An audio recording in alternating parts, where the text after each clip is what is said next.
Hi, Mitch. How are you? Good, Daniela. It's so great to be with you. Yeah, me too. I'm so grateful that we can share this space together. And Oh, nice. yeah, Very nice. let me tell you a little bit about or the people that are gonna listen to this about me.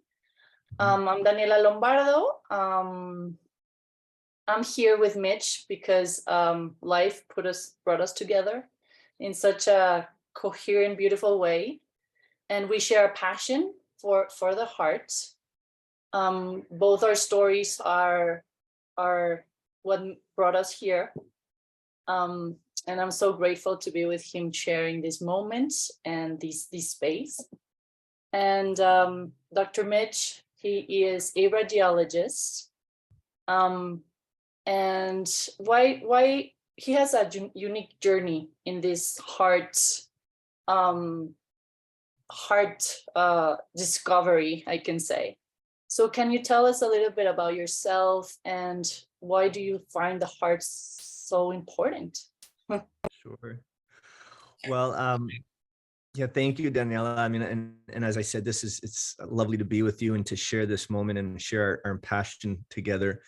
Um, my journey was quite unique. In my very first year of independent medical practice as a radiologist, I was diagnosed with a heart condition that required open heart surgery. So from being a doctor, I became the patient and I experienced medicine from a completely different side. And as I returned to work, shortly after recovering, I was then appointed as the chief of our department. So within a very short time frame, I experienced the entire healthcare model from the bottom up and top down. And I realized just how disconnected our model actually is, and fundamentally how we study and define health and wellness within our medical education models is very narrow in scope. Yeah. And this catapulted me in a completely new direction. And I started traveling, particularly to India, looking at how other cultures approached health and wellness. And in particular, the mind, body, and spiritual perspective of well-being. The Right. spiritual sciences to me was completely new. I was not at all a spiritual person, a religious person, very scientific in mind. But what I was learning and experiencing during these times, in India, it just opened something up within me. Mm. And the spiritual sciences fascinated me, Mm. not only because of my own healing journey, but when I took my radiology background, our understanding of the laws of physics, and the fact that an MRI machine or a CAT scan, the only reason why these technologies work is because you and I and everybody, we are all beings of energy. We are all beings of light. And when you start to look at ancient scriptures, it's like they're also discussing light. They're also discussing energy. And Yeah. we are really at this fascinating intersection where science and spirituality are connecting. And I believe that from my own experiences that our healthcare system has really, there's a void. This is what's fundamentally missing, this sense of connection, this sense of being connected, not just to ourselves, but connected to each other and to something greater than ourselves. Yeah. And the further that I kind of, when I dove deeper into the research and looking at, this fascinating area, I realized that the heart plays such a pivotal role in our mental health, our emotional well-being, our ability to self-regulate. And so that this kind of, brought me here today. And what Next Gen Health was born out of this journey. Wow. Yeah, yeah.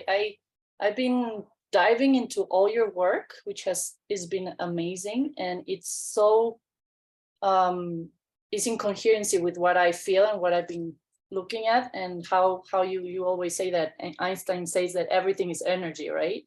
How we are energy and how we can actually tap into that energy, so we can better ourselves. So the initiative is heart coherency. So can you dive more into what is heart coherency? Explain more to us, like, and how can it help with the burnout or how can we use it to like better our mental health, our activities in daily life? For sure, for sure. So let's start with coherence. Coherence is a general term that's used in science to explain the concept, this phenomenon that separate systems can synchronize with each other. And once they become phase locked, they begin to feed into each other and they grow in amplitude and in strength. So the sum of the whole is greater than the sum of the individual parts. So when you think of a symphony, every individual musician, if they are playing music but not timed appropriately, it sounds like noise to an observer. But the moment the conductor shows up and synchronizes all of the musicians, you have a beautiful, coherent piece of music. So the body, our biology functions in the same way, and the heart plays a pivotal role. When you are feeling loved, when you feel compassion or kindness or gratitude, any of these, what we would call energy renewing emotions, it puts the heart into this nice rhythm it's called a coherent rhythm. And just to be clear, the heart rhythms, we can actually, in medicine, we can evaluate the heart with an EKG, and we can assess the heart rhythm, but there's also heart rate variability, which is another way to assess heart rhythms. And that's looking at the beat to beat intervals. And so again, not to dive too much into the science, but when you start to look at the heart rhythms very closely, we begin to identify very specific patterns that are associated with different emotional states. So when you're feeling angry or frustrated, your heart rhythms are incoherent, very irregular. And when you are feeling love and compassion, you're in that nice sinus rhythmic, coherent heart rhythm. And the reason why this is so important is because those heart rhythms now, we understand, are being sent to the brain, which affects the brain. And actually the brain waves and our heart rhythms, they begin to synchronize with each other and they get phase locked. And that's a state of coherence. So the areas of the brain that are involved in our perception of the world, how we're perceiving the environment, how we react or respond, our memory, our ability to think, all of our cognitive abilities is influenced by our heart rhythms. So we now know that we can shift our state of coherence, and we can learn how to activate the heart, which in turn either facilitates and optimizes our cognitive ability, our brain to function at its best level, or we begin to recognize, oh, I'm really angry, I'm frustrated, or I'm nervous. And I'm sure many people can, think of times where there's so much stress that even 2 + 2 doesn't make sense anymore, and can't think. So there's now this direct correlation of heart coherence, feeling of love and kindness, and how that affects our mental health. And it also affects our physical health, and so the heart plays such an important role. Right. Yeah, it sounds like even like magic. Like, is this like a thing we all can do? Like, is it easy to like actually get coherent with our hearts, like, and start practicing this? It absolutely, and that's why it's so exciting. To be clear, we use these terms like meditation. There are so many types of meditation. I mean, it's like going to the gym. There are many different exercises to work out your muscles. Meditation is an umbrella term where we're working out our mental muscle.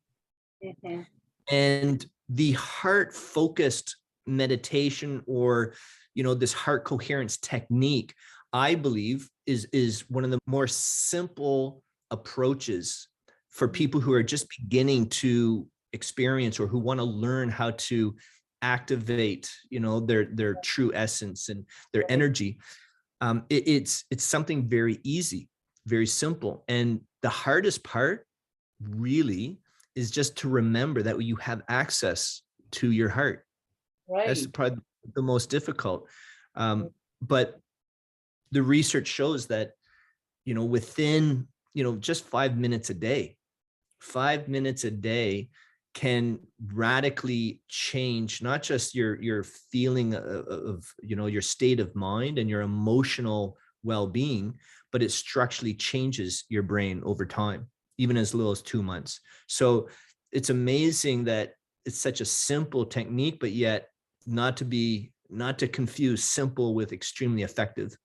Right. Wow. It's amazing. Like we live in such a social divide right now that and we're like you say like burned out, and we are like in our daily lives running that we don't even stay still for a while to actually go into the heart. And is this part of also like it's this term that is so in fashion right now, the vulnerability, right? But it's actually giving yourself this opportunity to connect with yourself, right? To actually know, go deep and try to feel your heart, which most of the time we have a wall on our hearts not to feel.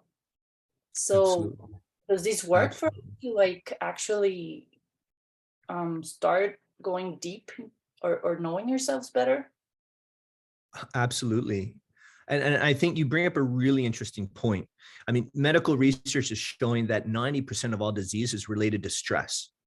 Mm, And a big problem is that up until recently, we haven't understood how do we deal with all of this stress that we're experiencing. And our bodies can be considered like containers. So when stress comes at us, most of the time we're absorbing it, and it mm, sticks, it stays within the body. That stagnant energy, because Einstein said everything is energy. So that stress, those emotions, those are also energies. Those energies get stuck in the body, which eventually manifest as pain or disease. And when you learn to connect to your heart, for example, what's happening is that you're learning to become more mindful of the yeah, experiences within your body. And the moment that you begin to observe your inner landscape, you begin to recognize where the tensions are, where these energies are. And just by natural order, they begin to be released. It's the yeah, beginning of feeling lighter because you are acknowledging, and in a very compassionate way, just simply being with these energies. And it's an amazing way to confront and to help address emotional trauma, emotional stress, that has been built up in the body for years. right, And this is, when we think of hard technology and all the amazing things that we're doing in the world today, well, we are now understanding that the body, our biology, is also technology. And right, it's just a matter of learning, how do we use our own technology? And this is just so exciting when we begin to look at how simple some of these techniques are, yeah, and how your own self-care affects people around you. So now self-care becomes a form of social activism. right, yeah. And that you say like self-care, like we forget about ourselves, like in our society we're not, this is not taught in schools, this is not taught in when we grow up in our families. It's like you have to do in order to be someone, and we have this programming in our mind that we need to be this person that people expects us to be, but not actually take care of ourselves. So that's why this sounds so amazing. And also you talk about interconnectedness, like you talk that not only we can do this for ourselves, but we can share this to our community. So how can this be possible? A lot of it is appreciating and understanding energy at a slightly new perspective. And we understand ourselves as energetic beings. And one example is that when you look at the heart, and you take a EKG, what you're interpreting is the electricity running through the heart. Physics 101 says, look, anything that has electricity running through it also creates a magnetic field. And hence it's called electromagnetic radiation or energy. Frequency. So with that being said, every individual has a magnetic field surrounding them. So with that in mind, whatever emotional state that you're experiencing, it's that emotional energy, that information is encoded in your heart rhythms, either being incoherent or coherent. And yes, that's being transferred up to the brain to help you, either optimize your ability to think and to function in the world and respond. But it's also those coherent or incoherent waves are also radiating out into the environment, affecting other people's hearts, affecting other people. And it turns out that your state of coherence can pull other people into coherence. Wow. And I'm sure many people, would recognize times where somebody walks through the door and you feel, oh, negative Ned just showed up. Yeah. Without even them having to say a word. Or if you're in a business meeting and somebody walks in and they just feel like a breath of fresh air. Yeah. That feeling, that vibe, what they're giving off, we're starting to understand at an energetic level. Right. And there's plenty of amazing research that shows not just for organizational health, like how the power of the heart can improve the culture of a community or an organization and help improve innovation and all these amazing things that companies are looking to achieve. But we're also identifying that when you start to bring large groups of people together, there's serious implications to the community, crime rates, mortality rates. And these are all, these are studies that have been published in peer-reviewed journals. And 20 years ago, this would have been considered science fiction or magical and hard to believe. But now, because we're understanding energy, and as Einstein also said, future medicine is the medicine of frequency. He had the insight to appreciate that we are these energetic beings, and that when you start to look through a lens of frequency and vibration, not only can we better learn how to intelligently manage our own energy, but how we are so interconnected so that we can also serve our communities locally and globally. Oh, that sounds amazing. Like as you know, I live in Mexico City. And here in Mexico, like this is not something we practice. Or no. So that's why this information is so vital and so important, because with just 5 minutes a day, we can make such a difference in our life, in our communities. And it sounds so, so amazing. So Very exciting. I'm so excited too. I just want to share what really excites me. Yeah. We talk a lot about in the news about the degree of social divide and communities being ripped apart. Yeah. And there is research. There's one particular very interesting research paper that was done in Washington, D.C. It was a project where they brought a large group of people together to Washington to focus on love and compassion for self and for others. And they practiced together for 2 months. And before they started, they actually said, we are going to drop crime rate by 20% for the community of Washington, D.C. And the police chief at the time said, you guys are nuts. Yeah, just because sending love? Okay, sure. Yeah. Meanwhile, what the research showed is that by the end of 8 weeks, crime rate dropped by 23%. Yeah. And when people started to go home after the 8 weeks, crime rate slowly rebounded right back to baseline levels. Wow. This took years. It took, I think, over 3 years of peer review before it got published, because again, the scientific community just couldn't fathom, right, that intention causes an effect on people's behavior. Yeah. But now this becomes much more understandable. And this type of research has been repeated and verified in a variety of different ways and has been published in a number of different peer-reviewed journals. So we're at this pivotal moment in time where there's so much social divide, there's so much burnout. I couldn't ask for a better time to have this kind of a revolution in understanding our heart and our true sense of interconnection.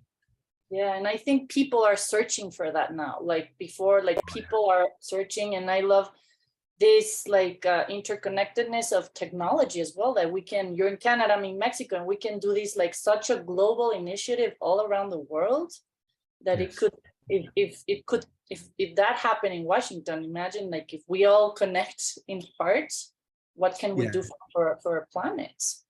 absolutely. And the exciting thing is that so if you were to look at that paper, they actually have a mathematical equation Oh to wow. predict this, to discuss this. I mean, this is not just, Yeah. not something out of the ether that they're grabbing. Like, this is actually based on a scientific perspective of energy. And when you start to look at it, it the same physics that we talk about in X-rays and in imaging is also being discussed in this understanding of collective coherence. Right. And it is something that you only need the smallest fraction of a community to create Mhm. huge benefit for the whole. So when we talk about a global movement and what this can do for a global identity of shifting our perspective from individuality in a me versus you and a dog eat dog type of world, it only takes a small number to create a huge change that could really shift the collective consciousness of appreciating who we are and what we are individually and collectively. Yeah, that sounds like incredible. And I think we're every time we're changing and we're shifting more to that. And what I love about this initiative, about this work that you're doing, is the science behind it. Because there's a lot of people, actually, I talk to people because I also study energy, and they're like, yeah, they don't, the people that have not experienced it, like actually think we're crazy, right? So, but the science behind it and all this work that you've been doing to support this incredible initiative gives it so much value. And people that are like doctors or CEOs or company, whatever, like if you show them this information, is like, how can you deny that this is real and you can actually make a change with all this, right? Absolutely. And it's fascinating because, addressing this conversation of energy, we do it in a way that for people who are very scientific minded, excellent. We'll show you the research. We'll discuss mechanisms of action. No problem. We'll meet you wherever you are. But there's plenty of people who are really spiritually attuned. They're already connected deeply to their body and feel connected to people. Though they are much more on that kind of spiritual end of the spectrum. Right. And so we can access this conversation of heart in a variety of ways, either through intellectual conversations and getting people to understand the context and meaning of these practices. Or you could say, look, I'm not interested. I don't need to know all the science behind it. I just want to learn, how can I dive deeper into my heart? And this is, just so we're clear, this is really just the first step, because as you begin to recognize your mental muscle and understand consciousness, and you, more importantly, you experience it for yourself. You don't have to listen to me. You don't have to listen to anybody, right? You just Right. learn to listen to yourself. You'll know this expansive world that is waiting for everybody to step into. And we're really beginning to appreciate how consciousness can expand and how we're able to connect to something much greater than ourselves. There's Right. so much more. And I feel that I've had these experiences with doctors or CEOs, like you said, that are, they think of, discussion of energy. They think of the 60s and a bunch of Yeah. hippies, but it's like, well, hello, as a radiologist, I can tell you it's impossible. You can't deny the fact that an MRI machine exists. The next time your doctor says maybe you should go for an X-ray, then you'd have to say, oh, I don't believe in that. I don't believe in energy. Yeah. You know, Right. so we're at this fascinating point. And a lot of it is also related that we've been focused on Isaac Newton's perspective of physics, where he said, look, everything is made of bits. My bits is separate from your bits, and my bits are experiencing the world as an observer. Right. But yet all of our technology focused on this quantum physics of appreciating that actually we're all waves of energy and we're all interconnected. Yeah. And now we're starting to understand the implications to our own technology, our own consciousness and health and well-being. Right. And our entire healthcare model is all based on the old Newtonian, what we would call the biomedical model, saying you're just a bunch of bits and we're going to just fix your bits as a Separate physical from each being. other. And this is where that deep sense of connection and community and compassion, the science of compassion, these are the key elements that we need to bring more heart to healthcare. We can bring to community. And I actually believe this new approach to health and well-being, it becomes boundless. It's not just bound to a hospital. It's not reactive, waiting for people to show up once they're, really sick. This becomes an opportunity to really apply the science of proactive medicine, that proactive science of well-being into each of our lives. And it's very empowering for people. I can imagine. Yeah, and how change starts first in yourself, right? And then you can spread it to the world, right? This sounds so amazing. And I also know, obviously, with this energy and everything, comes the creative part and the creative energy, which we're all part of this. Like when we tap into our creative energy, we feel much more expansive. We can start like following and connecting to more people. So I know you also mix this coherency with art, with music. This is such an amazing like initiative. Like it englobes, I don't know if that's a word, but it englobes like a lot. So amazing. Yeah. Yes, we created this program called RAD Art. And RAD Art, when you look at how it's spelled, it's radiologist developed autonomic rewiring therapy. Wow. So it's all about how we can leverage the power of the arts to help people become more coherent, learn about their heart, and connect as a community. And the way that it works is that we have artists who are certified in this understanding of energy and heart. And once certified, they're invited to join me for any of our keynotes or any of our workshops or educational programs. And on stage in real time, they're capturing that collective energy of our learning and healing together in their art through their heart. Wow. And corporations and organizations and art enthusiasts can now buy or sponsor that art piece. And the money raised goes to help provide more mental health and heart coherence programs in schools and in communities in need. So we're creating these cycles of compassion. And every piece of art has the opportunity to get publicly installed somewhere in the world with a QR code that shares the story of every piece of art. So now every piece, every conversation, that energy that was captured in that moment now lives forever in the story. And eventually it creates a new narrative of how we are becoming a more conscious and more coherent and compassionate global community. That sounds amazing. It's like a whole package of beautiful things to unfold. Like, yeah. Well, I'm so excited to be part of this initiative with you and be this channel to bring it to the world as well. And I'm so thankful that you were sharing all this knowledge that you have and everything that you've experienced in these years of meeting your heart and knowing your heart and how your heart is so important for everything. Oh, thank you. And I just want to say how grateful I am to you as somebody who's, gone through what you've gone through, and that desire, that inspiration to want to share this with the world and to help spread the love, the kindness, that frequency with others, I think is just so special. And I'm so grateful that we have the opportunity to do it together. Yeah. Thank you so much, Dr. Mitch. I'm so grateful. Thank you for the interview, and we'll be talking more for sure. Absolutely. Thank you.